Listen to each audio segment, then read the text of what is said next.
ஓம் நம சிவாய. எல்லோரும் இன்புற்றிருக்க நினைப்பதுவே அல்லாமல் வேறொன்றும் அறியேன் பராபரமே. என் அன்பு சிம்மராசி நண்பர்களுக்கும் தோழிகளுக்கும் பிள்ளைகளுக்கும் பெரியோர்களுக்கும் வணக்கம். 2025ஆம் ஆண்டு வரப்போகிறது, வந்துகிட்டே இருக்கு, வந்துருச்சு. ஏன் இப்படி சொல்றேன் அப்படின்னா, பிறக்கிறதுக்கு முன்னாடி பாக்குறவங்களுக்கும் பிறந்துகிட்டே இருக்கும்போது இந்த வீடியோ பாக்குறவங்களுக்கும் பிறந்ததுக்கு அப்புறம் 2025ல இந்த வீடியோ பாக்குறவங்களுக்கும் பொருந்தணும். அதனாலதான் இப்பவே 3 காலத்தையும் சேர்த்து சொல்லிட்டேன். அப்ப அந்த 2025ஆம் ஆண்டு என் அன்பு நண்பர்களுக்கும் தோழிகளுக்கும் இன்னும் பெரியோர்களுக்கும் எப்படி இருக்க போகுது அப்படிங்கறதான் எல்லோருடைய எதிர்பார்ப்பும். ஒரு வருஷம் அப்படிங்கிறது சாதாரண விஷயம் கிடையாது. 12 மாதம் அடங்கியது ஒரு வருஷம். அந்த 12 மாசத்துல ஒருவருடைய வாழ்க்கை மேலே மேலே மேலே போகலாம், கீழேயும் போகலாம். தலைகீழா மாறக்கூடிய அமைப்பு இந்த ஒரு வருஷத்துக்கு வலிமை உண்டு. அந்த வகையில் பார்த்தோம் அப்படின்னா, இந்த 2025ஆம் ஆண்டு முழுக்க முழுக்க உங்க வாழ்க்கையில என்ன மாற்றத்தை ஏற்படுத்த போகுது, எதுல சறுக்கல் இருக்கலாம், என்னென்ன பரிகாரங்கள்லாம் செய்யும் போது இந்த சறுக்கலை நம்ம சமாளிக்கலாம் அப்படிங்கறத பத்தி இந்த வீடியோல முழுமையா நம்ம பார்க்க போறோம். கொஞ்சம் எக்ஸ்ட்ரா டைம் இருந்தாலும் முழுசா பாத்துருங்க. இந்த 2025ஆம் ஆண்டு உங்களுக்கான காலம், உங்களுக்கான போர்க்களம், அவ்வளவுதான். சரி, இதுவரைக்குமான காலகட்டம் எப்படி இருக்கும்? பல பேருடைய வெறுப்புக்கு ஆளாகிறது மட்டும் இல்லாம சகோதர சகோதரிகளுடைய வெறுப்புக்கும் ஆளாகி இருப்பீங்க. உயர் அதிகாரிகளுடைய அவமானம், வேலைக்காரர்களால அவமானம், நண்பர்களால, துரோகிகளால விரக்தி, வலி. பூர்வீக பூமிய விட்டுட்டு வேற ஊருக்கு, வேற நாட்டுக்கு குடிபெயர்ந்து போதாத காலத்துக்கு குடி, சூது, ஆண் பெண் பழக்க வழக்கங்களால ஊரை விட்டு வெளி உலகத்துல அலையக்கூடிய நிலை. தங்கத்துக்கு இடம் இல்ல, நிம்மதியா ஆறுதல் சொல்றதுக்கு ஒரு குடும்பம் இல்ல, குடும்பமே இருந்தாலும் எதிரி மனப்பான்மை, அப்புறம் போதா குறைக்கு விபத்து, நோய், கழுத்தை பிடிக்கிற கடன், துரோகம், அது மட்டும் இல்லாம எதிரிகளுடைய சூழ்ச்சி, வலைப்பின்னல், தடை, நிம்மதியா தூக்கம் இல்ல, கௌரவம் காணா போயிடுச்சு, விழுந்து கிடக்கிற, சோர்ந்து கிடக்கிற, துரோகத்தாலும் சூழ்ச்சியாலும் துவண்டு கிடக்கிற, வாழ்க்கை முழுவதும் வலியை சுமந்து கிடக்கிற, பிறந்ததிலிருந்து சந்தோஷத்தை, கௌரவத்தை இழந்து வாழ்ந்து கொண்டிருக்கிற, ஒவ்வொரு நிமிஷத்தையும் வாழ்க்கைங்கிற போராட்ட களத்துல ஓய்வே இல்லாம வாழ்வா சாவாங்கிற கடைசி கட்டத்தை கடத்தி கொண்டிருக்கிற என் அன்பு ஆண் சிங்கங்களுக்கும் பெண் தங்கங்களுக்கும் இந்த 2025ஆம் ஆண்டு அப்படிங்கிறது இந்த உலகத்துக்கே நீங்கள் விடப்போகும் அரைக்கூவல். என்ன தெரியுமா? நான் வீழ்வேன் என்று நினைத்தாயோ, மறுபிறவி எடுத்து மாவீரனாக, மாவீர மங்கையாக மாறும் வருடம் இது. எப்படி அடிச்சு சொல்றேன் அப்படின்னு பாக்குறீங்களா? அதுதாங்க இந்த 2025ஆம் ஆண்டு 50-60 வருடங்களுக்கு பிறகு அமையக்கூடிய ஒரு அற்புதமான கிரக அமைப்பு. இந்த 2025ஆம் ஆண்டு கிரகத்தை பார்த்தோம்னா 3 பெரிய கிரகங்கள் பயிற்சி ஆகுது. ராகு, சனி, குரு, கேது. இந்த 3 கிரகமே சிம்ம ராசிக்கு சாதகம் அப்படின்னு தான் சொல்லணும். உங்க வாழ்க்கையில மாற்றத்தை கொண்டு வரணும் அப்படிங்கிறதுக்காகவே இந்த பயிற்சி வந்தது மாதிரி உங்களுக்கு இருக்கும். ஆனா அதுதான் உண்மை. மார்ச் மாசம் சனி பகவான் பயிற்சி ஆகிறார். அதுபோல மே மாசத்துல குரு, ராகு, கேது இந்த கிரகங்களும் பயிற்சி ஆகிறது. அப்ப இதனால பார்க்கும்போது உங்களுக்காகவே இந்த பயிற்சிகள் நடக்கிறது மாதிரியே இருக்கும். அதாவது நீங்க நினைச்சு சிரிக்கிறது எனக்கு புரியுது. மாயி அண்ணன் வந்திருக்காக, மாப்பிள்ள மொக்கச்சாமி வந்திருக்காக, மற்றும் உறவினர்கள்லாம் வந்திருக்காக, வாமா மின்னலு அப்படிங்கிறது மாதிரி எந்த பயிற்சினாலையும் எங்க வாழ்க்கை மாற மாட்டேங்குது. மின்னல் மாதிரி சறுக்கு சறுக்குன்னு வந்துட்டு போவதை தவிர எந்த ஒரு மாற்றமும் ஏற்படல அப்படின்னு நீங்க சொல்றது எனக்கு புரியுது. அதாவது முதல்ல நம்ம ஜாதகத்தை ஒதுக்கி வைப்போம். ஒரு முக்கியமான விஷயத்தை நீங்க புரிஞ்சுக்கங்க உங்க வாழ்க்கையில. அப்பதான் நீங்க ஏன் இந்த பூமியில பிறப்பு எடுத்தீர்கள் அதை மட்டும் புரிஞ்சுக்கிட்டீங்க, அந்த சூட்சமத்தை மட்டும் புரிஞ்சுக்கிட்டீங்க அப்படின்னா எதுவுமே பெரிய வழியா இருக்காது. இந்த பூமியில வாழறது, ஜெயிக்கிறது, புகழ் அடையிறது பெரிய விஷயமா இருக்காது. அதாவது நாம எப்படி நம்ம வாழ்க்கையில நடக்கிறோமோ அதுவாகவே மாறுகிறோம். இதுதான் உண்மை. அதாவது நாம செய்யற ஒவ்வொரு செயல் வினைக்கும் அதற்கேற்றது மாதிரி பலன் கிடைக்கும். அதுக்கு அர்த்தம்னா கர்மா, உங்களுக்கே தெரியும். இதுல இன்னொரு மொழியிலையும் சொல்லலாம், வினை பயன், செய்யற செயலுக்கு ஏற்ற பலன். அப்ப கர்மா அப்படிங்கிறது நமக்கு விதிக்கப்பட்ட தலை விதி இல்ல, நாமளே உருவாக்கின வினை பயன் கர்மாங்கிறது. அதாவது இப்ப கடக்க போகிற ஒவ்வொரு பாதையும் நாம் இதற்கு முன்பு உருவாக்கிய பாதைகள். நாம என்ன மாதிரியான பாதையை உருவாக்கினமோ அந்த பாதையில இப்ப நடக்க போகிறோம். இதுதான் வாழ்க்கை அப்படிங்கிறது. ஒரு வட்டம். எவ்வளவு ஈஸியா சிம்பிளா சொல்லிட்டாங்க பாத்தியா? அப்ப ஒவ்வொரு செயலுக்கும் கிடைக்கக்கூடிய பலன் தான் இப்ப நம்ம அனுபவிச்சுட்டு இருக்கோம், அனுபவிக்க போறோம். இந்த சூட்சமத்தை நீங்க புரிஞ்சுக்கணும். அப்ப இப்பதான் புரிஞ்சுக்கிறீங்க அப்படின்னா இதுக்கு முன்னாடி போனதை விட்டுருங்க. இதுக்கு அப்புறம் நாம என்ன செய்யலாம், இந்த நிமிஷத்திலிருந்து நாம என்ன செய்யலாம், இதை மட்டும் நீங்க முடிவெடுத்துக்கங்க.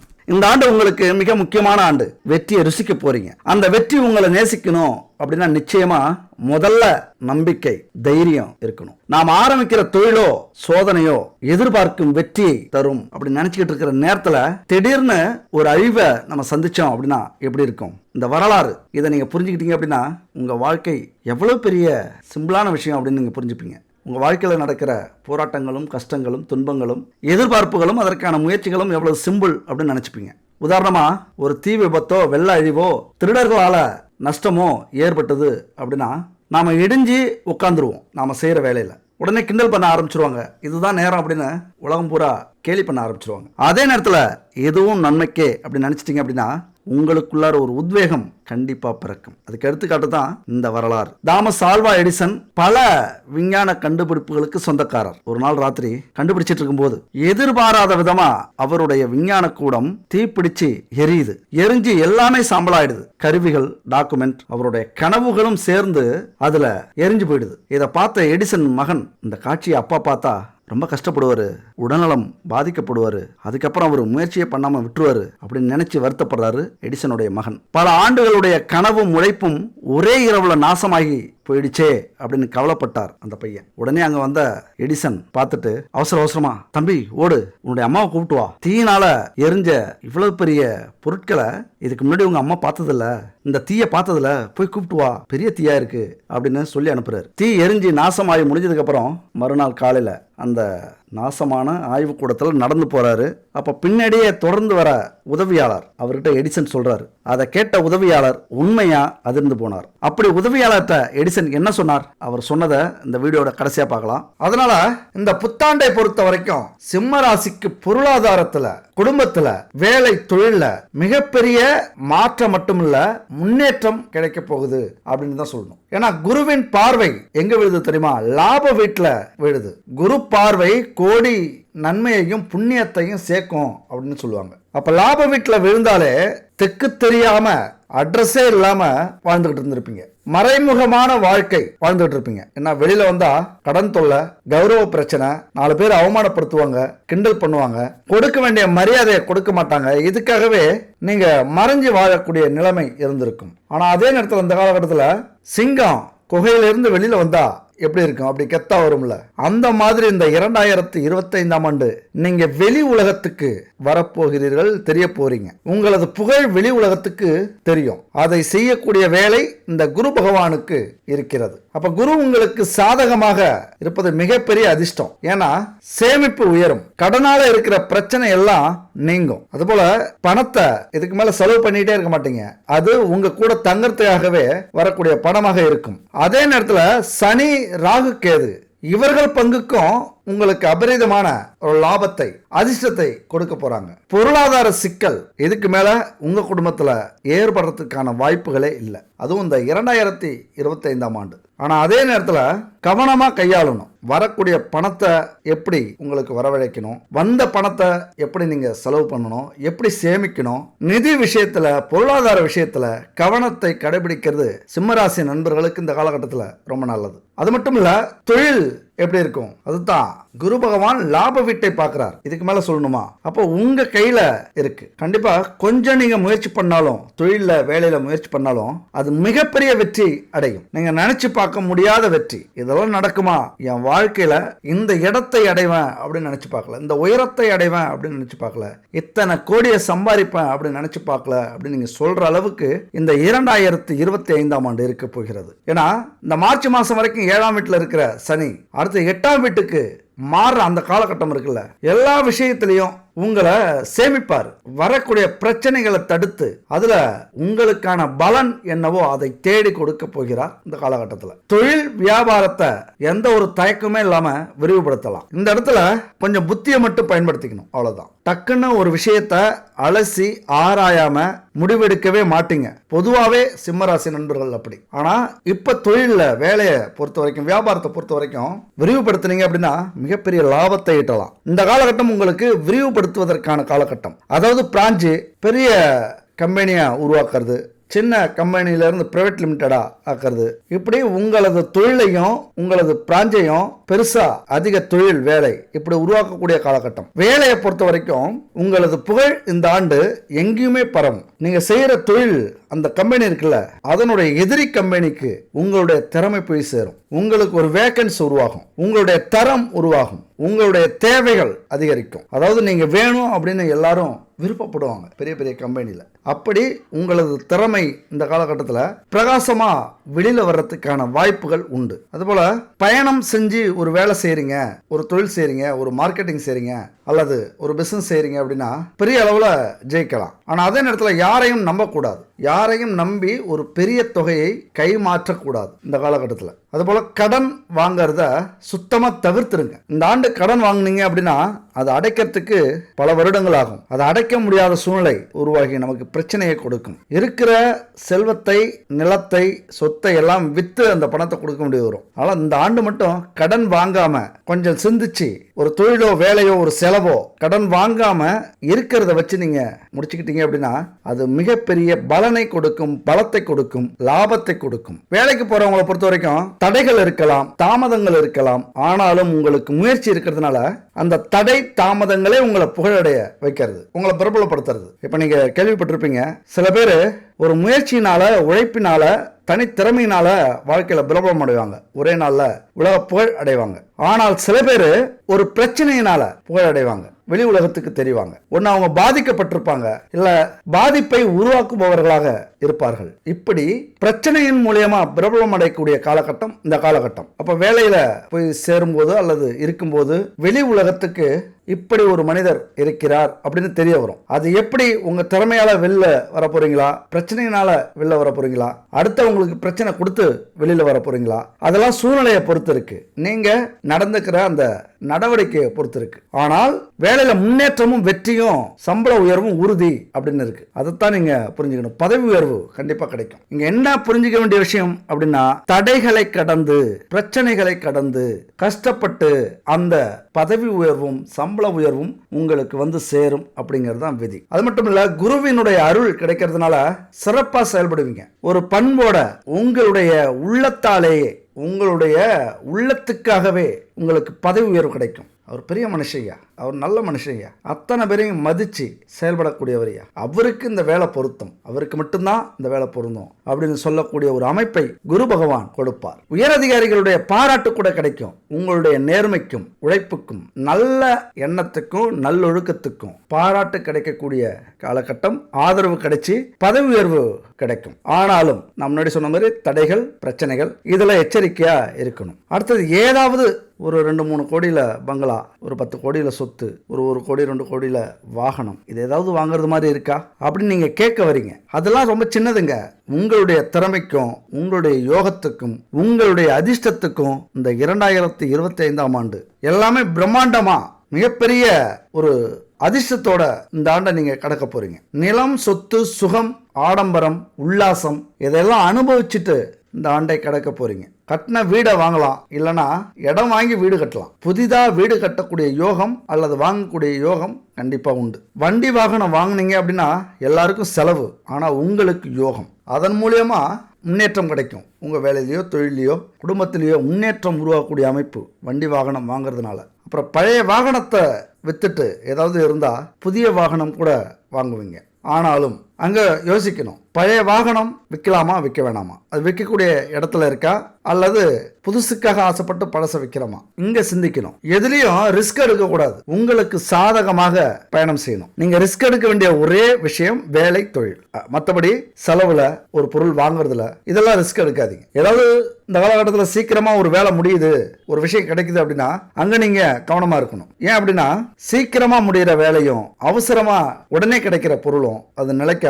ஏதோ பிரச்சனையினால நமக்கு வருது அல்லது கிடைக்குது, கஷ்டப்படாம கிடைக்குது அப்படின்னா அதுல ஏதோ பிரச்சனை இருக்கு அப்படின்னு அர்த்தம். எந்த ஒரு விஷயத்தையும் எடுத்தோம் கவிழ்த்தோம் அப்படின்னு இருக்கக்கூடாது. அப்படி இருந்தீங்க அப்படின்னா அந்த விஷயம் உங்க கைமீறி போறதுக்கான வாய்ப்புகள் உண்டு. அதுவே உங்களுக்கு பிரச்சனையா நிற்கும். தீவிரமாக ஆலோசனை செய்யக்கூடிய காலகட்டம் இது. இந்த வண்டி, வாகனம், நிலம், சொத்து வாங்குறது எல்லாமே தீவிரமா நீங்க ஆலோசனை செய்யணும். ரிஜிஸ்ட்ரேஷன் ஆபீஸ்ல செக் பண்ணிக்கணும். பட்டா இதெல்லாம், அந்த டாக்குமெண்ட்லாம் முன்னாடியே செக் பண்ணிக்கங்க. ஒரு ஒரு சதுர துண்டு, அதாவது பச்சை கற்பூரம் இருக்குல்ல, வெண்மையா இருக்கும், அதை எப்போதுமே உங்க பர்சுல வச்சுக்கங்க அல்லது பையில வச்சுக்கங்க. அது உங்களுக்கு அதிர்ஷ்டத்தை, அதுவும் சிம்மராசி நண்பர்களுக்கு அதிர்ஷ்டத்தை தேடி கொடுக்கும். அந்த பச்சை கற்பூரம், அந்த பச்சை கற்பூரத்துக்கு அவ்வளவு சக்தி உள்ளது. நீங்க நினைச்சு பார்க்க முடியாத சக்தி. என்னன்னா, பணத்தை ஈர்க்கக்கூடிய சக்தி அந்த பச்சை கற்பூரத்துக்கு உண்டு. வீட்டில் இருந்தாலும் சரி, வெளியில போனாலும் சரி, அலுவலகத்துக்கு போனாலும் சரி, தொழில் இடத்துக்கு போனாலும் சரி, உங்க பர்சுல அந்த பச்சை கற்பூரம் எப்பொழுதுமே இருக்கட்டும். உங்களுக்கு அதிர்ஷ்டமானது அந்த பச்சை கற்பூரம். மாசத்துக்கு ஒரு முறையோ அல்லது 10 நாளைக்கு ஒரு முறையோ அந்த பச்சை கற்பூரத்தை மாத்திருங்க. அடுத்தது, காதல் வாழ்க்கையை பொறுத்த வரைக்கும் நீங்க வேலை செய்யற இடத்துலயோ தொழில் செய்யற இடத்துலயோ உங்களுக்கு காதல் அமையும். அல்லது எந்த இடத்துக்கு நீங்க அடிக்கடி போறீங்களோ அந்த இடத்துல இருந்து உங்களுக்கு காதல் உருவாகும். அப்படி ஒரு அமைப்பு உண்டு. அந்த காதலும் வெற்றி அடைய 99% வாய்ப்புகளும் உண்டு. ஆனா அதே நேரத்துல காதலை ஒரு எல்லைக்குள்ளார வச்சுக்கிட்டீங்க அப்படின்னா திருமணத்துல முடியும். இல்லைன்னா திருமணத்திற்கு முன்பே பிரச்சனைக்கு ஆளாகக்கூடிய வாய்ப்புகள் உண்டு. ஏன்னா காதல் உறவுக்கு குரு பகவான் சாதகமான பலனை தருகிறார். ஆனா அதே நேரத்தில் சனி பகவான் அதுல ஒரு நேர்மையை கடைபிடிக்கிறீங்களா, ஒரு நியாயத்தை கடைபிடிக்கிறீங்களா, ஒரு கட்டுப்பாட்டை கடைபிடிக்கிறீங்களா அப்படிங்கிறத பார்க்கிறார். ஆனா ராகு உங்களை உந்தி தள்ளுவார். ஏதாவது செய்யுங்க, எதையாவது முயற்சி பண்ணுங்க, உங்க சந்தோஷத்தை அனுபவிங்க அப்படின்னு உங்களை சீண்டி விடுவார். அதே நேரத்தில் கேது எல்லா விஷயத்திலையும் கொஞ்சம் ஞானத்தை கொடுப்பார், தேவையில்லாத விஷயத்துக்கு தடை விதிப்பார். இப்படியான அமைப்புகள்லாம்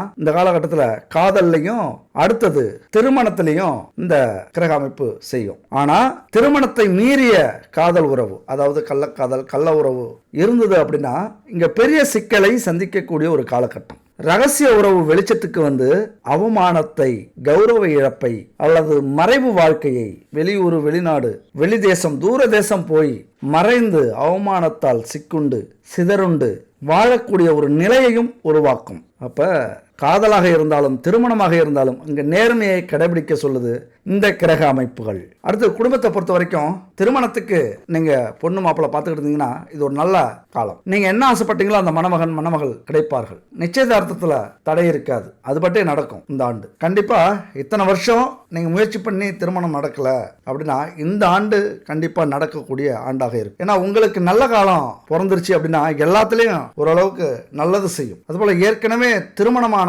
தம்பதிகளுக்கு இடையே குழந்தையால பிரச்சனைகள் வரலாம், குழந்தை இல்லாத பிரச்சனைகள் வரலாம். அப்ப இங்க வந்து பொறுமை மிக மிக அவசியமாக பார்க்கப்படுது. அதே நேரத்தில் இந்த காலகட்டத்தில் போயிட்டு மருத்துவமனை ஆலோசனை செஞ்சுக்கிட்டீங்க அப்படின்னா குழந்தை பிறப்பதற்கான வாய்ப்புகள் 80% உண்டு. அப்ப மருத்துவரை போய் பார்த்துட்டு சிகிச்சை எடுத்துக்கங்க. இந்த காலகட்டம் எடுத்துக்கிட்டீங்க அப்படின்னா கண்டிப்பா குழந்தை பாக்கியம் உண்டு. அதாவது தீவிர முயற்சியினால் குழந்தை பாக்கியத்தை உங்களால அடைய முடியும். அடுத்து சிம்ம ராசிக்கு ராகு கேது குடும்பத்தில் ஏதாவது பிரச்சனையை உருவாக்குவாங்களா அப்படின்னா கண்டிப்பா எப்பன்னு இருப்பாங்க. எதுக்கு எடுத்தாலும் ஒரு கோபம், ஒரு ஈகோ அல்லது குறைகளை குத்தி காமிக்கிறது, அதெல்லாம் கூட சில நேரத்தில் உருவாகும். ஆனால் குரு பகவான் இதையெல்லாம் மறைச்சு நம்முடைய கணவன் தானே, நம்முடைய மனைவி தானே, நம்முடைய பிள்ளைகள் தானே, நம்முடைய மகள் தானே, நம்முடைய அப்படிங்கிற ஒரு பாசத்தை உருவாக்குவார் குரு பகவான். குடும்பத்தில் இருக்கிற பெரியவங்களுடைய ஆலோசனை கேட்டு எதையுமே செய்யறது ரொம்ப ரொம்ப நல்லது. 8வது வீட்டிற்கு சனியின் பெயர்ச்சி கொஞ்சம் குடும்பத்தில் கருத்து வேறுபாடு,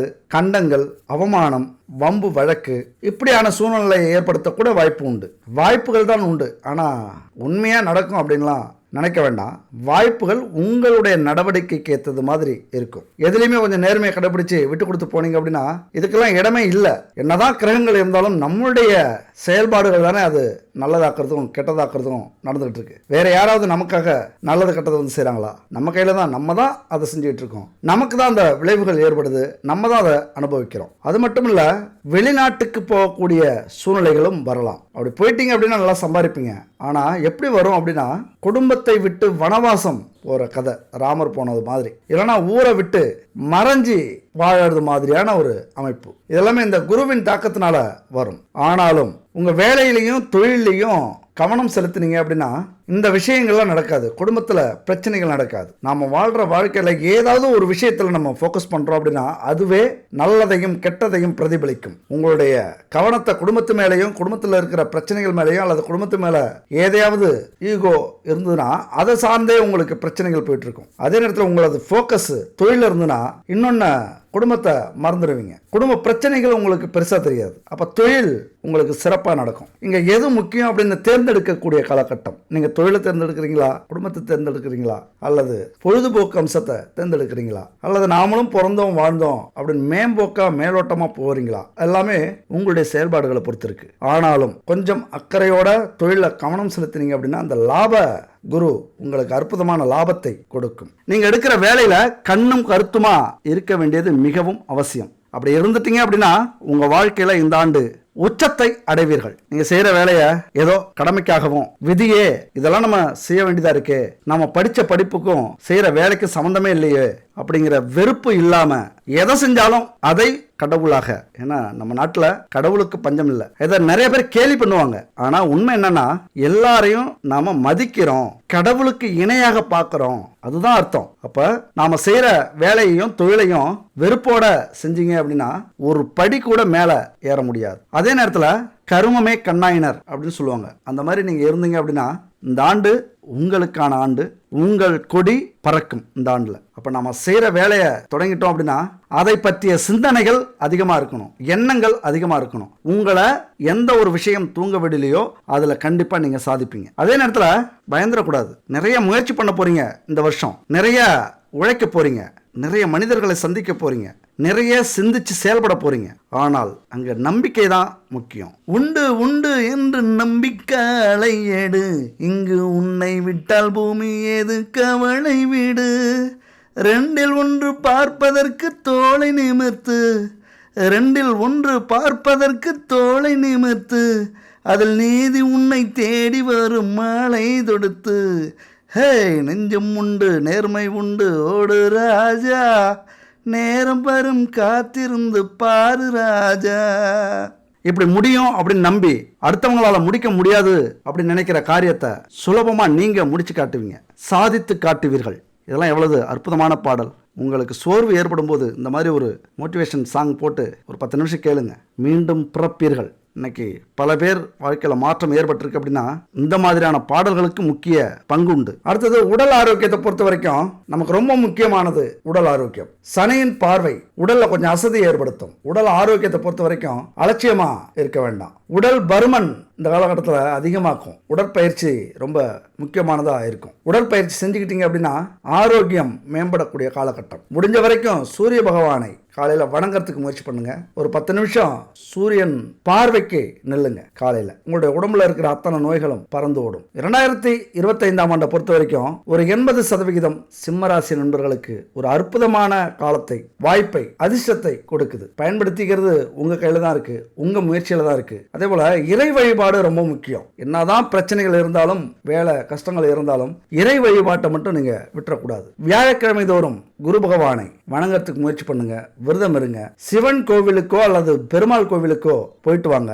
தினமும் பெண்கள் நெத்தியில குங்குமம் வச்சுக்கங்க. அதுவே ஒரு பெரிய எதிர்மறை சக்திகளை போக்கி நேர்மறை சக்திகளை உருவாக்கும் உங்களுக்கு. அப்ப நீங்க என்ன முயற்சி பண்றீங்களோ அதையெல்லாம் நடக்கக்கூடிய அமைப்பை அந்த குங்குமம் உங்களுக்கு கொடுக்கும். கடவுளே கதி அப்படின்னு இருங்க. திருப்புகழ் தினமும் படிச்சீங்க அப்படின்னா எந்த ஒரு பிரச்சனையா இருந்தாலும் விலகி முருகனுடைய திருவருள் உங்க வீட்டுக்கும் உங்களுக்கும் முழுசா கிடைக்கும். அதை நீங்க உணர்வீங்க. தினமுமே அந்த திருப்புகழ் படிங்க. கனவிலோ இல்லைன்னா ஏதாவது ஒரு வழியிலோ முருகன் உங்கள்கிட்ட வந்து சில அறிகுறிகளை காட்டுவார். அது மாதிரியான நேரத்துல உங்களுக்கு இறைவன் ஆதரவா இருக்கிறார், அருள் கொடுக்க போகிறார் அப்படின்னு நீங்க புரிஞ்சுக்கணும். அது மட்டும் இல்ல, இந்த 2025ல திருச்செந்தூருக்கு ஒரு முறையாவது போயிட்டு வாங்க. ஏன் அப்படி சொல்றேன் அப்படின்னா படைத்தல், காத்தல், அழித்தல் இந்த 3 செயல்களையும் செய்யக்கூடிய பிரம்மா, விஷ்ணு, சிவன் இந்த மும்மூர்த்திகளுடைய வடிவமா திருச்செந்தூர்ல முருகப்பெருமான் அருள் செய்கிறார். அந்த இடத்துக்கு போனீங்க அப்படின்னா குறைஞ்சபட்சம் ஒரு 8 முதல் 12 மணி நேரம் அங்கேயே இருங்க. காலையில போனா மாலை வரைக்கும் அங்க தங்குங்க. இரவு போனா மறுநாள் காலை வரைக்கும் தங்கிட்டு வாங்க. அப்பதான் அந்த முருகப்பெருமானின் முழு அருள் உங்களுக்கு கிடைக்கும், பரிபூர்ணமா கிடைக்கும். அதனால இந்த திருச்செந்தூர் தலத்துக்கு இந்த வருஷம் ஒரு முறையாவது போயிட்டு அந்த முருகனை வழிபட்டு வாருங்கள். நிச்சயம் அந்த முருகன் அருளால் கர்ம வினையெல்லாம் கரைந்து உங்களது தலையெழுத்தே மாறும். அது எவ்வளவு பெரிய விபத்து, பிரச்சனை, சூழ்நிலைகள் வந்தாலும் உங்களுக்கான பிரச்சனைகளை அவர் முடித்து வைப்பார். கர்ம வினையவே தீர்ப்பார். எவ்வளவு பெரிய விஷயம். ஏன்னா 3 மும்மூர்த்திகளும் அவருடைய வடிவில் இருக்காங்க அப்படிங்கிறது ஐதீகம். அது மட்டும் இல்ல, திருச்செந்தூர் போயிட்டு முருகனை தரிசனம் செய்யறது மட்டும் முக்கியம் இல்ல, முருகன் அவரது பார்வை நம்ம மேலே விழணும். அதுதான் ரொம்ப முக்கியம். அப்போ திருச்செந்தூர் போகிறதுக்கு முன்னாடி நம்முடைய உடலையும் மனதையும் தயார்படுத்த வேண்டும். அதுக்காக கிளம்புறதுக்கு முன்னாடியே வீட்டில் முருகப்பெருமானின் படத்துக்கு விளக்கேற்றி வச்சு முருகன்ட்ட மனம் விட்டு பேசுங்க. நமக்கு எத்தனையோ மனக்குறைகள் இருக்கும், எத்தனையோ கஷ்டங்கள் இருக்கும், தேவைகள் இருக்கும், கவலைகள் இருக்கும், பிரச்சனைகள் இருக்கும், எதிரிகள் இருப்பாங்க, தொழில் துரோகிகள் இருப்பாங்க. ஆனா அதையெல்லாம் முருகன்கிட்ட சொல்லி புலம்புறதை விட்டுட்டு முருகனோட ஒன்றி மனம் விட்டு பேசுங்க.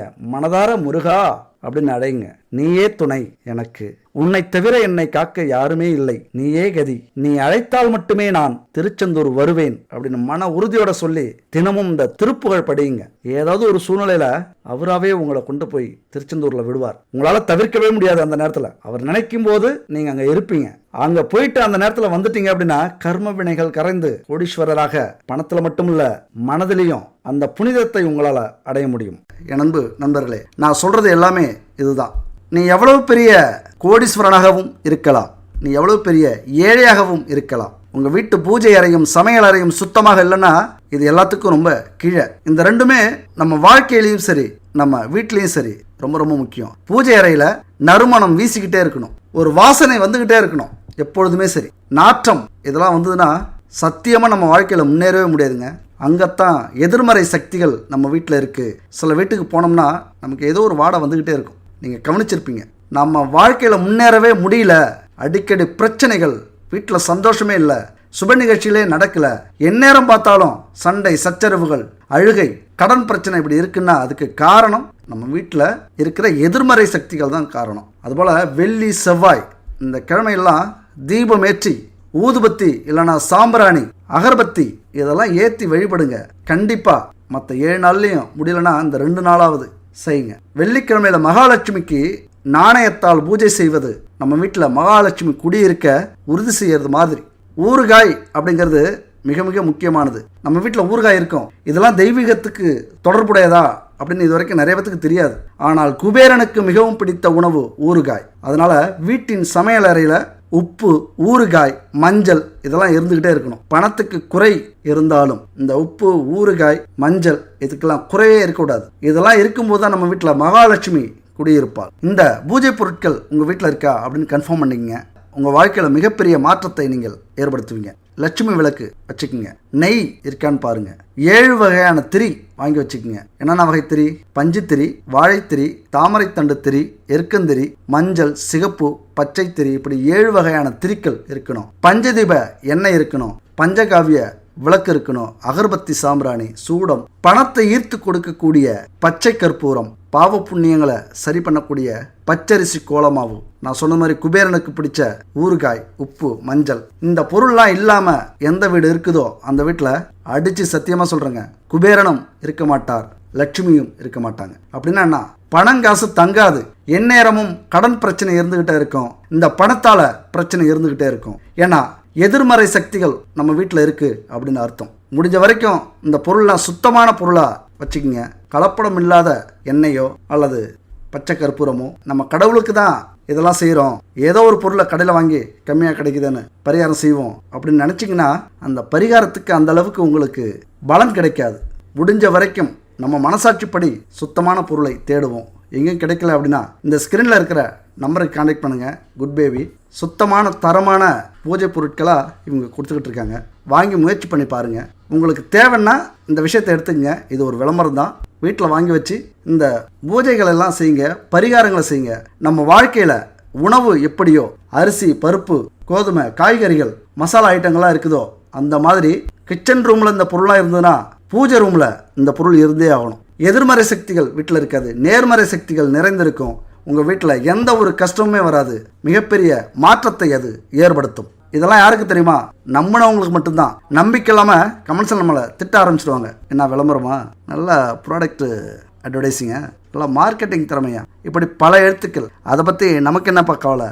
மற்றவங்களை பற்றி நம்ம கவலைப்பட வேண்டிய அவசியமே இல்லை. நம்ம வேலையை நம்ம சரியாக செய்கிறோமா? திருடல, கொள்ளடிக்கல, அடுத்தவங்க வயிற்றுல அடித்து வயிற்றெரிச்சலோட நம்ம பணம் சம்பாதிக்கல, நேர்மையாக இந்த வேலையை நம்ம செஞ்சுக்கிட்டு இருக்கோம். இந்த பிரபஞ்சம் சொல்லி அனுப்புனதை உங்கள்கிட்ட சொல்லிக்கிட்டு இருக்கோம். அவ்வளோதான். இதை மட்டும் நீங்கள் ஃபாலோ பண்ணீங்க அப்படின்னா செல்வ செழிப்பின் உச்சிக்கே நீங்கள் போவீங்க அப்படிங்கிறது நான் சொல்லலை, சாஸ்திரங்கள் உறுதியாக சொல்கிறது. சீக்கிரம் நீங்கள் செல்வந்தர் ஆகணும் அல்லது கோடீஸ்வரர் ஆகணும், செல்வங்களையும் புகழையும் உங்கள் வீட்டுக்கு கொண்டு வரணும், பிரச்சனைகளையும் தடைகளையும் உடைக்கணும் அப்படின்னா இந்த தாந்திரிக ரகசியத்தை கேட்டுக்குங்க. இது தன ஆகர்ஷண ரகசியம். அதாவது வீட்டில் அஷ்டலட்சுமிகளையும் செல்வங்களையும் கொண்டு வரக்கூடிய ஒரு பரிகாரம் இது. ஒரு வளர்பிறை வெள்ளிக்கிழமை அன்னைக்கு அதிகாலையில் குளிச்சுட்டு சுத்தமான உடையில் நீங்கள் என்ன பண்ணுறீங்க, ஒரு மஞ்சள் விரிப்பு ஒரு துண்டை போட்டு கிழக்கு முகமாக பார்த்து அமர்ந்து கொள்ளுங்கள். அதுக்கு பக்கத்திலேயே மஞ்சளால் பிடிச்ச பிள்ளையாரை வச்சுக்கோங்க. வடக்கு முகமாக மகாலட்சுமி படத்தையும் எடுத்து வச்சுக்கோங்க. அதுக்கு நாள் ஒரு வேளை நீங்கள் செய்யணும். என்ன செய்றீங்க அப்படின்னா, பவளமல்லி செடியோட வேரில் ஒரு சிறிய துண்டு எடுத்துக்கோங்க. அப்புறம் 11 சிறிய வெள்ளை குண்டுமணியை எடுத்துக்கோங்க. வெள்ளை குண்டுமணி அப்படின்னா வெண்குண்டுமணி அப்படிங்கிறது தான் வெள்ளை குண்டுமணி. சிவப்பு குண்டுமணி மாதிரியே தெரியும். அதில் 11 குண்டுமணி எடுத்துங்க. ஒரு தாயத்தில் அந்த வேரையும் 11 குண்டுமணியும் போட்டு அடைச்சி வச்சுக்கிட்டு பிரம்ம முகூர்த்தத்தில் நம்ம இப்போ செய்ய போகிற அந்த பூஜையில் வச்சுக்கிங்க. அதுக்கப்புறம் நொச்சி செடிக்கு என்ன பண்ணுறீங்க, மஞ்சள் எடுத்து மஞ்சள் கயிறால் காப்பு கட்டி அந்த ஆணி வேரை எடுத்து சந்தனம் குங்குமம் இதெல்லாம் தடவிக்குங்க. கொண்டு வந்து அந்த பூஜை அறையில் வச்சுங்க. இப்போ பிரம்ம முகூர்த்தத்தில், அதாவது 4:30 to 5:30 இந்த பிரம்ம முகூர்த்தத்தில் வெள்ளிக்கிழமை அன்னைக்கு அதிகாலையில் உட்காந்துடுறீங்க. நம்ம சொன்ன மாதிரி சுத்தமாக ஆடை உடுத்திக்கிட்டு மஞ்சள் துணியில் அமர்ந்துக்கிட்டு போட்டோ அது மாதிரி பிள்ளையெல்லாம் பிடிச்சி வச்சு உட்காந்துருங்க. அப்படியே வெற்றிலை, பாக்கு, ஏலக்காய், தேங்காய், பழம், ஊதுபத்தி இதெல்லாம் ஒரு பித்தளை தட்டில் வச்சு தீபாராதனைக்காக வச்சுங்க. பூஜையை தொடங்கிங்க. இந்த பூஜைக்கு குத்து விளக்கு மிக மிக நல்லது. குத்து விளக்கில் பஞ்சதீப எண்ணெயை ஏற்றி வச்சுக்கோங்க. பஞ்சபூதங்களை தன் வசப்படுத்தக்கூடிய ஆற்றல் அந்த பஞ்சதீப எண்ணெய்க்கு உண்டு. அதுபோல் பச்சரிசி கோலமாவால், மண் பவுடரால் பண்ணாதீங்க, பச்சரிசி கோலமாவால் தாமரைப்பூ கோலம் நீங்கள் அமர்ந்திருக்கிறதுக்கும் பக்கத்தில் போட்டுக்குங்க. பஞ்சகாவிய விளக்கு இல்லைனா பஞ்சகாவிய சாம்பிராணி இல்லைனா பஞ்சகாவிய அகர்பத்தி இதை நீங்கள் வாங்கி அங்கே ஏற்றி வச்சிங்க. பஞ்சகாவியம் அப்படின்னா பால், தயிர், கோமியம், சாணம், நெய் இந்த 5 பொருட்களையும் சேர்த்து தயாரிக்கப்பட்டதான் இந்த பஞ்சகாவிய பொருட்கள். பசுமாடு அப்படின்னாலே அஷ்டலட்சுமிகள் குடிக்கொண்டிருக்கிற ஒரு இடம் அப்படின்னு சொல்லுவாங்க. நம்ம சொன்ன பொருட்கள்லாம் வச்சுக்கிட்டு தீபதூபம் ஏற்றும் போது இந்த மந்திரத்தை சொல்லுங்கள். ஏற்றி முடித்த உடனே இந்த மந்திரத்தை சொல்லுங்கள். 108 முறை மந்திரத்தை சொல்லணும். ஓம் யாதேவி சர்வபூதேஷு லக்ஷ்மி ரூபேண சமஸ்திதா நமஸ்தஸ்யை நமஸ்தஸ்யை நமஸ்தஸ்யை நமோ நம அப்படிங்கிற அந்த மந்திரத்தை 108 முறை சொல்லுங்கள். சரி, இதுக்கு முன்னாடி நம்ம ஒரு ஸ்டோரி பார்த்தோம். எடிசன் அந்த எரிஞ்சு முடிஞ்ச ஆய்வகத்தை கடந்து போயிட்டு இருக்கும்போது உதவியாளர்கிட்ட சொன்னார்னு ஒரு விஷயத்த சொன்னோம். எடிசன் அந்த உதவியாளர்கிட்ட சொல்றாரு, நாம கடவுளுக்குத்தான் நன்றி சொல்லணும். நம்முடைய தவறுகளும் தோல்விகளும் உலகின் கண்ணில் படாமல் ஒரே அடியா மறைச்சிட்டார் இறைவன். போகட்டும், நாம எல்லாத்தையும் இனிமே முதல்ல இருந்தே ஆரம்பிக்கலாம், கண்டிப்பா வெற்றி கிடைக்கும் அப்படிங்கிறார். எவ்வளவு பெரிய வார்த்தை அது. பிரச்சனையை சந்திச்சு முடிச்ச உடனே இது மாதிரி பேசுறதுக்கு நடந்துக்கிறதுக்கு எத்தனை பேரால முடியும்? அந்த பக்குவம் தான் நம்ம வாழ்க்கையில நமக்கும் தேவை. அப்படி வந்துருச்சு அப்படின்னா எடிசன் சாதிச்சது மாதிரி நம்மளாலையும் சாதிக்க முடியும். உலக புகழ் அவர் மறைஞ்சு எத்தனை வருஷமானாலும் ஆகலாம். ஆனா அவர் இன்னும் ஒவ்வொரு ஆராய்ச்சியிலையும் கண்டுபிடிப்பிலையும் இருந்துகிட்டே இருக்கார். அப்ப சூழ்நிலைக்கு ஏற்றது மாதிரி ஒரு மனோதிடத்தை, நம்பிக்கையை ஏற்படுத்துகிற தன்மை இருக்குல்ல, அதுதான் நம்ம எல்லார்ட்டையும் இருக்கணும். ஒரு வெற்றி வாய்ப்பை நம்ம எதிர்பார்க்கும் போது முயற்சி, காலம், பொருள் இதெல்லாம் திடீர்னு இழந்துட்டோம் அப்படின்னா அப்ப மட்டும் நம்ம மனதைரியத்தை விட்டுறக்கூடாது. அதுதாங்க பெரும் பிரச்சனையே. சோர்ந்து போயிடுவோம். அந்த மனதைரியம் வெற்றியை நோக்கி நம்மளை வழி நடத்தும். மனதைரியம் மட்டும் நமக்கு திடமா இருந்துச்சு அப்படின்னா அந்த வெற்றி நம்ம கையில தான். அதனால உங்களுடைய பிறப்பு மதிக்க முடியாத செல்வம். இதை புரிஞ்சுக்கிட்டு பாரதியார் கேட்டார்ல, இன்னல்கள் வரும்பொழுது, துன்பங்கள் வரும்பொழுது, துயரங்கள் சூழும் பொழுது, சூழ்ச்சிகள் வலம் வரும்பொழுது நான் வீழ்வேன் என்று நினைத்தாயோ? ஆணித்தரமா சொல்லுங்க. வீழ்வது தவறல்ல, வீழ்ந்து கிடப்பதுதான் தவறு. ஆக நான் வீழ்வேன் என்று நினைத்தாயோ? ஆம், வீழ்வேன், ஆனால் எழுந்தே தீருவேன். நம்முடைய வெற்றி நேர்கோட்டில் உயர போறதே இல்லை. எப்படியும் மேல ஏத்தம் இறக்கமா தான் இருக்கும். வீழ்ந்தால்தான் எழுச்சி. இழப்புகளை ஏற்க மறுப்பவன் வீழ்ந்தே கிடப்பான். நாங்க சொல்றது வீழ்தல் அப்படின்னா உடல் சார் வீழ்ச்சி அல்ல, மாறா உளம் சார், உள்ளம் சார்ந்த வீழ்ச்சி, மனது சார்ந்த வீழ்ச்சி.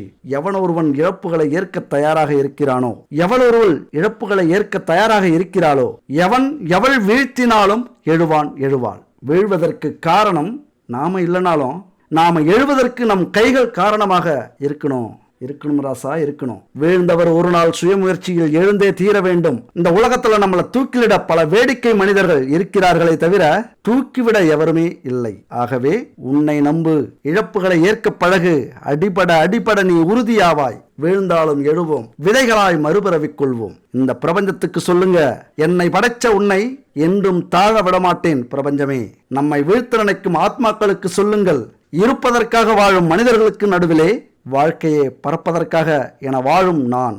சாம்பலிலிருந்து மீண்டும் பீனிக்ஸ் பறவை போல உயிர்த்தெழுந்து வாழ்ந்தவன் நான். விழுந்து விட மாட்டேன். தேடிச்சோறு நிதம் நின்று சின்னஞ்சிறு கதைகள் பேசி மனம் வாடி துன்பமிகு உழன்று பிறர்வாட பல செயல்கள் செய்து நரைகூடி கிழப்பருவமெய்தி கொடுங்கோற்று கிரையென பின்பாயும் பல வேடிக்கை மனிதரைப் போலே நான் வீழ்வேன் என்று நினைத்தாயோ, நான் வீழ்வேன் என்று நினைத்தாயோ.